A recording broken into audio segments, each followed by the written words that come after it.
आज का हमारा लेक्चर पुराने लेक्चर की कंटिन्यूटी पर मबनी है, जो कि displacement and velocity in simple harmonic motion as a projection of uniform circular motion है, जिसमें से हमने डिस्प्लेसमेंट को तो कवर कर लिया था, लेकिन आज हम वेलोसिटी की बात करेंगे। उस लेक्चर में हमने ये जाना था कि simple harmonic motion as a projection of uniform circular motion से मुराद ये है कि अगर एक मैस सर्कुलर पाथ में घूम रहा हो और आप उस मैस के ऊपर लाइट्स शाइन करें यहाँ पर, तो उसका जो अक्स है वो यहाँ पर बनेगा और उसके अक्स पर ऐसा लगेगा जैसे सर्कल का जो डायामीटर है यानी कि एक्स एक्सिस है उस पर असल में सिंपल हार्मोनिक मोशन परफॉर्म हो रही होगी। तो इसी को हम कहते हैं एसएचएम या simple harmonic motion as a projection of uniform circular motion.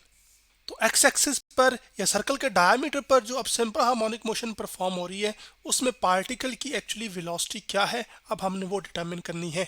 सो हमारा मकसद है, we are interested in calculating velocity of projection, और वो जो वेलोसिटी ऑफ प्रोजेक्शन है वो भी असल में जो एक्स एक्सिस में है उसको हम वी एक्स कह रहे हैं, तो यानी कि हॉरिजॉन्टल कंपोनेंट वेलोसिटी या वी एक्स हम कैलकुलेट करना चाहते हैं,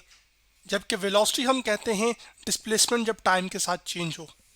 तो मान लीजिए कि ये वो मैस है जो कि असल में सर्कुलर पाथ में घूम रहा है, जिसका मैस हम m से रिप्रेजेंट करते हैं, और इसकी वेलोसिटी इस पॉइंट पर जब सर्कुलर पाथ में घूम रहा है तो वो टेंजेंट टू द पाथ होती है। जबकि velocity tangent to the path होने का मतलब ये है कि आपके पास ये जो v है जो कि वेलोसिटी है, इसको मैं लिख भी देता हूँ कि velocity in uniform circular motion is tangent to the path. Uniform circular motion से यहाँ पे मुराद एक ऐसी मोशन जिसमें जो ऑब्जेक्ट कि इसमें मैस मूव करता है एक सर्कुलर पाथ के अंदर और जो स्पीड होती है वो असल में कांस्टेंट रहती है, जबकि टेंजेंट हमारे पास एक ऐसी लाइन होती है जो कि एक कर्व को यानी कि सर्कुलर पाथ को सिर्फ एक पॉइंट पर टच करे।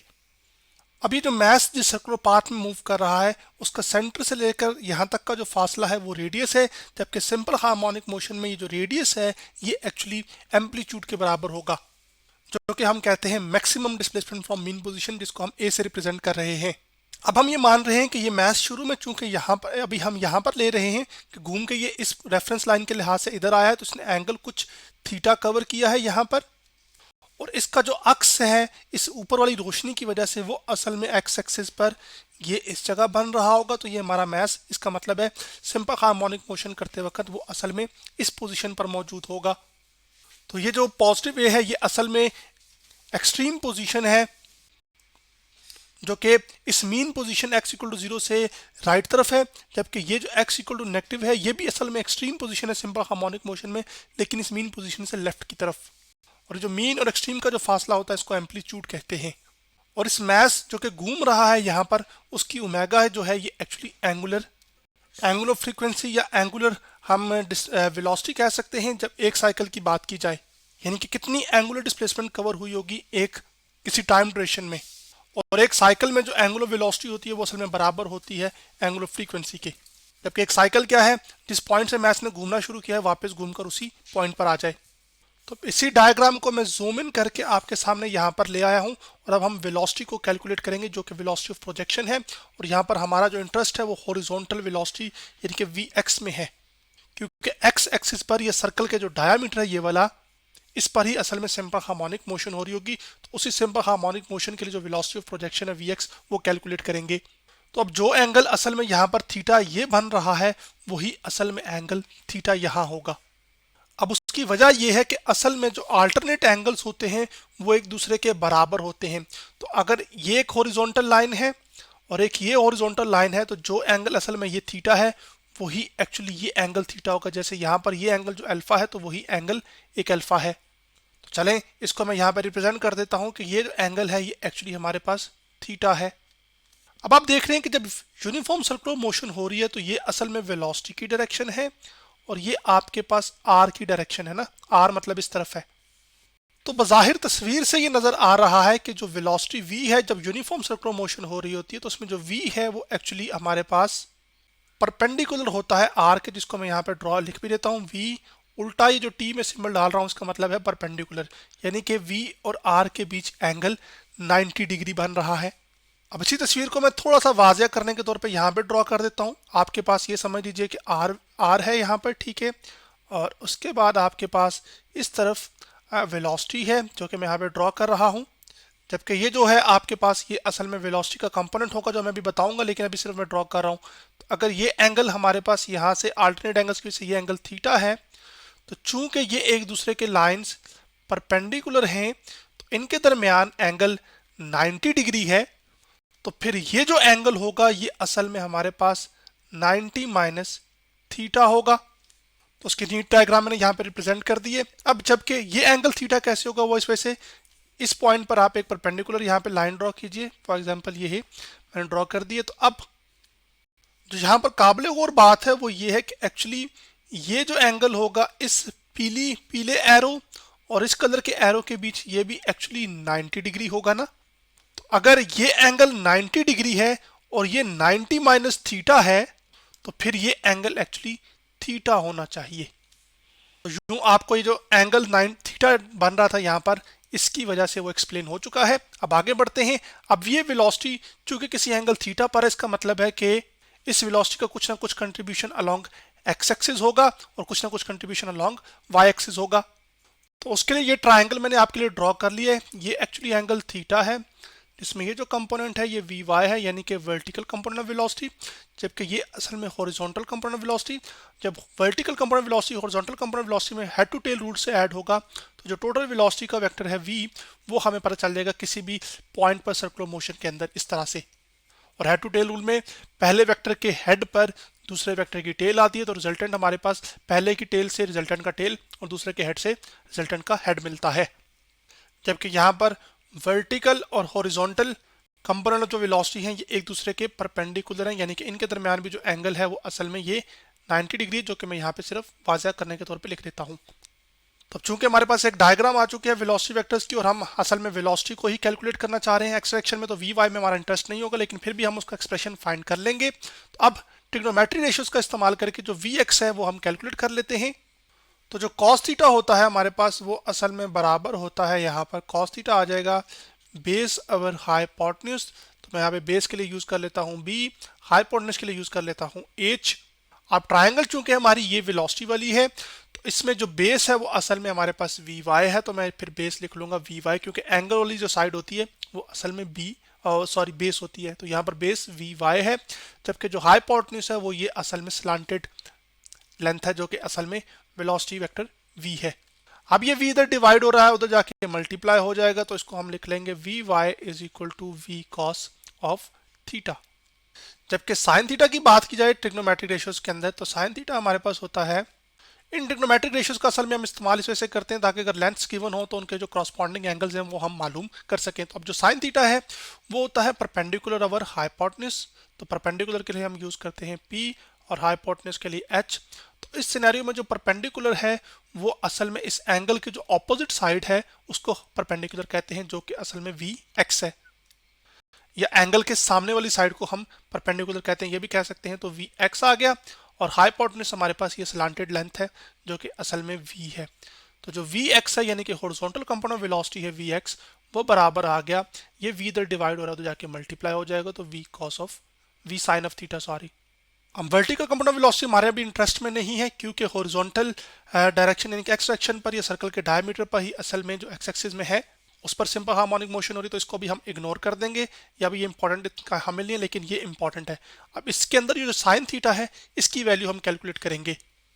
तो उसको कैलकुलेट करने के लिए हम ये जो डिस्प्लेसमेंट वाली ट्राइंगल है असल में इसका सहारा लेंगे। क्यों? वो इस वजह से क्योंकि असल में हमने साइन थीटा की वैल्यू मालूम करनी है, तो यहाँ से कोई खास इंफॉर्मेशन साइन थीटा के बारे में नहीं मिल रही, लेकिन इस ट्राइंगल से मिल जाएगी। अब यही ट्राइंगल क्यों यूज कर रहे हैं, वो इस वजह से क्योंकि जो एंगल थीटा इसमें है वही एंगल थीटा इसमें भी बना हुआ है। और दूसरा जो चीज आपको नजर आ रही है कि जैसे जैसे ये मैस इस पोजीशन से मूव करके इधर आएगा या इस पोजीशन पर आएगा या इस पोजीशन पर आएगा, तो इस ट्राइंगल पर भी फर्क पड़ रहा होगा। हाइपोटेन्यूज पे तो कोई फर्क नहीं पड़ रहा होगा, लेकिन परपेंडिकुलर और ये जो बेस है ये मुसलसल तब्दील हो रहे होंगे, और उसी वजह से आपको सर्कल के जो डायामीटर है या एक्स एक्सिस है उसके ऊपर आपको सिंपल हार्मोनिक मोशन नजर आ रही होगी। तो उसके लिए मैंने आपके लिए ये ट्राइंगल ड्रॉ कर दी है, ये वाली जो कि मैं यहाँ पे आपको दिखा रहा हूँ, या ये वाली कह सकते हैं, या जिसका जूम इन पिक्चर ये है, लेकिन फिर भी समझाने के तौर पे यहाँ पे ड्रॉ कर ली, जिसमें ये एक्चुअली आर है हमारे पास। मीन पोजीशन के लिहाज से एक्स डायरेक्शन में जो डिस्प्लेसमेंट है उसको हम एक्स से रिप्रेजेंट कर रहे हैं, लेकिन ये जो परपेंडिकुलर है इसका वो हमें मालूम अभी नहीं है। उसके लिए हम पाइथागोरस थ्योरम का इस्तेमाल करेंगे। तो अभी इसको ये चूंकि एंगल के सामने वाली साइड है परपेंडिकुलर, ये हमें पता नहीं है, तो हम इसको पहले फाइंड करेंगे पाइथागोरस थ्योरम से। पाइथागोरस थ्योरम हमें ये कहता है कि एक राइट एंगल ट्राइंगल के लिए जिसमें ये जो एंगल है ये असल में 90 डिग्री है, हाइपोटेन्यूज का स्क्वायर यानी कि यहाँ पर आपके पास जो आर का स्क्वायर है वो बराबर है परपेंडिकुलर्स का स्क्वायर जो कि पी स्क्वायर है, जबकि आपके पास साथ आ जाएगा प्लस बेस का स्क्वायर, बेस हमारी यहाँ पर एक्स है। तो जो परपेंडिकुलर है वो एक्चुअली पी स्क्वायर, ये एक्चुअली निकल कर आ जाएगा आर स्क्वायर माइनस एक्स का स्क्वायर। फिर स्क्वायर को खत्म करने के लिए हम दोनों जानिब स्क्वायर रूट लेंगे, तो जो परपेंडिकुलर है पी उसकी वैल्यू हमारे पास निकल कर आ जाएगी, स्क्वायर असल में स्क्वायर रूट से कैंसिल आउट होगा, जिसको मैं यहाँ पे रिप्रेजेंट भी कर देता हूँ आपके लिए, ठीक है। तो ये से कैंसिल आउट हो जाएगा, उसके बाद equal to right hand side पर भी परपेंडिकुलर आ जाएगा, तो आर स्क्वायर माइनस एक्स का स्क्वायर आ जाएगा यहाँ पर। अब P इक्वल टू आ जाएगा आर स्क्वायर, या चलें इसी को कॉपी करके यहाँ पे लिख लेता हूँ, square root r square minus x square. अब हमने ये देखा था कि हमने असल में वी एक्स किसके इक्वल था, वी साइन थीटा के, तो अब वी एक्स इक्वल टू आ जाएगा वी साइन ऑफ थीटा। अब चूंकि साइन थीटा आपके पास होता है परपेंडिकुलर अवर हाइपोटेन्यूज, तो मैं लिख लूंगा v x is equal to v, और साइन थीटा की जगह हम परपेंडिकुलर लिख लेंगे पी अवर हाइपोटेन्यूज जो कि एच से रिप्रेजेंट किया जाता है, ये सिर्फ समझाने के तौर पे। लेकिन इस ट्रायंगल से जो परपेंडिकुलर की वैल्यू निकल कर आई है वो तो हमारे पास आई है square root r square minus x का स्क्वायर, जबकि जो हाइपोटेन्यूज है वो तो वैसे ही आर है, तो यहाँ पर वो नीचे आर आ जाएगा। तो v over r square root r square minus x square, ये वो वेलोसिटी ऑफ प्रोजेक्शन हमारे पास कैलकुलेट हो कर आ चुकी है, जिस वेलोसिटी के साथ एक मैस जो कि सर्कुलर मोशन परफॉर्म कर रहा है उसका अक्स जो एक्स एक्सिस पर होगा उस पर जो वेलोसिटी होगी वो असल में इस एक्सप्रेशन से कैलकुलेट हो सकती है। तो यहाँ पे एक इंपॉर्टेंट बात, जब हमने स्क्वायर को स्क्वायर रूट से स्क्वायर को खत्म करने के लिए स्क्वायर रूट लिया था तो उसकी वजह से असल में प्लस माइनस यहाँ पर आ जाएगा, वो भी मैं यहाँ पे लिख देता हूँ, ठीक है। और यही चीज़ कैरी फॉरवर्ड होगी आगे आपके पास इस वाले के साथ भी, तो इसको मैं थोड़ा सा आगे करके करता हूँ यहाँ पर, और पीछे यहाँ पर प्लस माइनस लिखता हूँ, क्योंकि इससे एक इंपॉर्टेंट इन्फॉर्मेशन हमें मिलेगी कि मीन पोजीशन से राइट किस तरफ या लेफ्ट किस तरफ वेलोसिटी मैक्सिमम और मिनिमम होगी, उसकी वैल्यूज हम इधर से ही कैलकुलेट करेंगे। लेकिन उस एक्सप्रेशन तक बढ़ने के लिए सबसे पहले हम ये जानते हैं कि जो लीनियर वेलोसिटी है, जो कि लीनियर डिस्प्लेसमेंट जब टाइम के साथ चेंज होती है उसको कहते हैं, वो बराबर होती है या रिलेट होती है एंगुलर वेलोसिटी के साथ आर टाइम्स ओमेगा से, जबकि ओमेगा हमारे पास एंगुलर वेलोसिटी है जो कि एंगुलर डिस्प्लेसमेंट जब टाइम के लिहाज से चेंज होती है उसको कहते हैं। तो एक सिंप्लीफाइड एक्सप्रेशन हम और हासिल कर सकते हैं जो कि असल में आ जाएगा v x is equal to plus minus v की जगह हम पुट कर देंगे आर ओमेगा, डिवीजन में भी यहाँ पर आर ही आ जाएगा और साथ आ जाएगा आर स्क्वायर माइनस एक्स का स्क्वायर। अब ये आर एक्चुअली इस आर से कैंसिल आउट हो जाएगा, तो जो वी एक्स है वो बराबर आ जाएगा plus minus r square minus x का स्क्वायर। तो सिंपल हार्मोनिक मोशन जो हो रही है एक्स एक्सिस पर या सर्कल के डायमीटर पर, उसकी वेलोसिटी का एक एक्सप्रेशन निकल कर आ चुका है जिसमें यहाँ पर ओमेगा और ये चीज़। अब यहाँ पर इस एक्सप्रेशन में अगर हम गौर करें, ये जो स्मॉल एक्स है ये असल में बता रहा है डिस्प्लेसमेंट फ्रॉम मीन पोजीशन को, जबकि सिंपल हार्मोनिक मोशन के अंदर जो प्रोजेक्शन है उसमें ये जो आर है, चूंकि मैंने बताया था कि आर इक्वल टू ए है, यानी कि आर बता रहा है हमें एम्पलीट्यूड के बारे में। तो अब जब आपके पास एक्स यानी कि जो displacement from the mean position है, यानी कि